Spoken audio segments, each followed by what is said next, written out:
পবিত্র আল কোরআনুল কারীম নাজিল হয়েছে এই রমাদান মাসেই। এই ব্যাপারে কোরআনে বর্ণিত আছে, শাহরু রমাদান আল্লাযী উনজিলা ফীহিল কুরআনু হুদাল লিন্নাস ওয়া বায়্যিনাতিম মিনাল হুদা ওয়াল ফুরকান।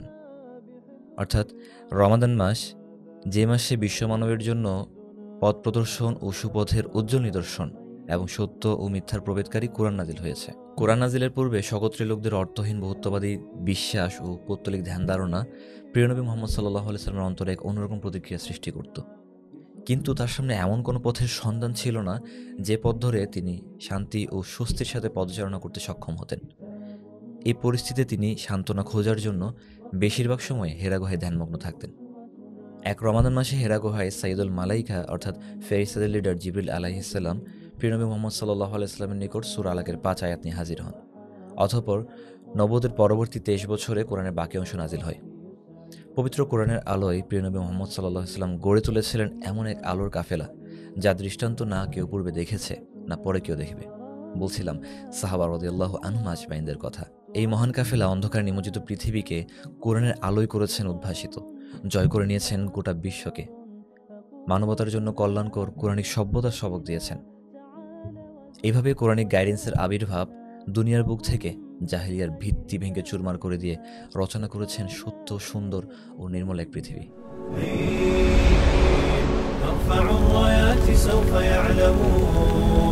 হিজরতের দ্বিতীয় বছর রমাদানের ১৭তম দিনে মহান গাজওয়ে বদর তথা ব্যাটল অফ বদর অনুষ্ঠিত হয়।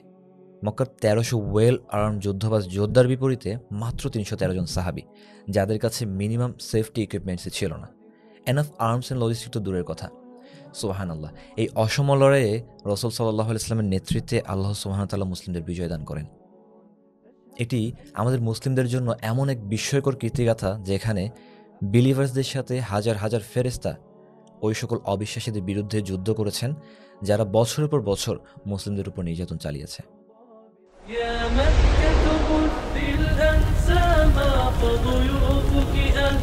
ব্যাটল অফ বদরের কয়েক বছর পর হিজরতের ৮ম বছরে ১৮ রমাদানে প্রিয়নবী সাল্লাল্লাহু আলাইহি ওয়াসাল্লাম ১০,০০০ সৈন্য নিয়ে সিটি অফ মক্কায় প্রবেশ করেন।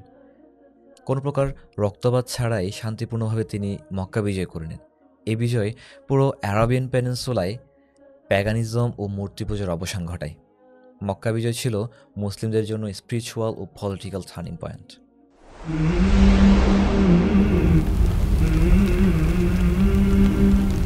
নবুয়তের ১০ম বছর রমাদান মাসে প্রিয়নবী মুহাম্মদ সাল্লাল্লাহু আলাইহি ওয়াসাল্লামের প্রিয়তমা স্ত্রী আম্মাজান খাদিজা বিনতু খুলাইদ রাদিয়াল্লাহু আনহা রবের ডাকে সাড়া দেন।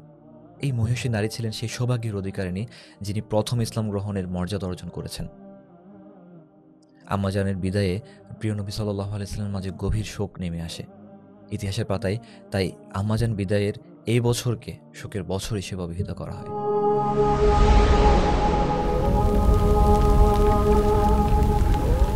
খোলাফায়ে রাশেদার চতুর্থ খলিফা আলী ইবনে আবি তালিব রাদিয়াল্লাহু আনহু ছিলেন প্রিয়নবী মুহাম্মদ সাল্লাল্লাহু আলাইহি ওয়াসাল্লামের চাচাতো ভাই ও কন্যার জামাতা। এই মহান সাহাবী ও প্রভাবশালী খলিফা এক রমাদান মাসে আল্লাহর গড় মসজিদে খারিজিদের পক্ষ হতে ঘাতক ইবনু মুলজিমের আক্রমণের শিকার হন। মুলজিম বিষাক্ত তরবারি দ্বারা তার মাথায় আঘাত করে। যখন ক্ষতস্থান থেকে রক্ত ঝরে পড়ছিল, তিনি তখন বলে উঠলেন, ফুস্তু ওয়া রব্বিয়াল কাবা, কাবার রবের শপথ, আমি সফল হয়েছি। আলী ইবনে আবি তালিব রাদিয়াল্লাহু আনহু ৪০তম হিজরির ১৯ রমাদানে আহত হন এবং ২১তম রমাদানে গিয়ে তিনি ইন্তেকাল করেন।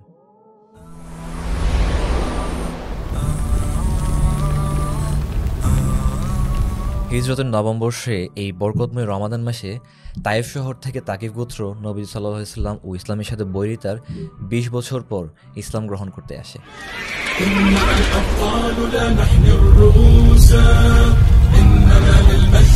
সালাহউদ্দিন আইয়ুবী রাহিমাহুল্লাহ হলেন ইসলামের ইতিহাসের শ্রেষ্ঠ বীর পুরুষদের একজন।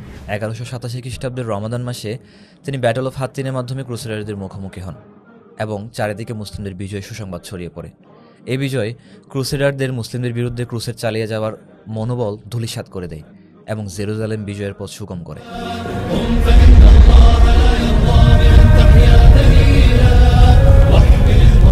মঙ্গলরা যখন গোটা পৃথিবী জুড়ে নৈরাজ্য সৃষ্টি করেছিল এবং লক্ষ লক্ষ মানুষকে হত্যা করে তাদের সমৃদ্ধ জনপদগুলো উজাড় করে দিচ্ছিল, তখন মিশরের মামলুক সুলতান সাইফুদ্দিন কুতুজ এটি বুঝতে পেরেছিলেন যে তিনি কেবল মুসলিমদের নয়, গোটা বিশ্বের অন্যান্য জনসংখ্যাকেও মৃত্যুর হাত থেকে অর্থাৎ বিলীন হয়ে যাওয়ার হাত থেকে বাঁচানোর জন্য তার একটি অবস্থান নেওয়া উচিত।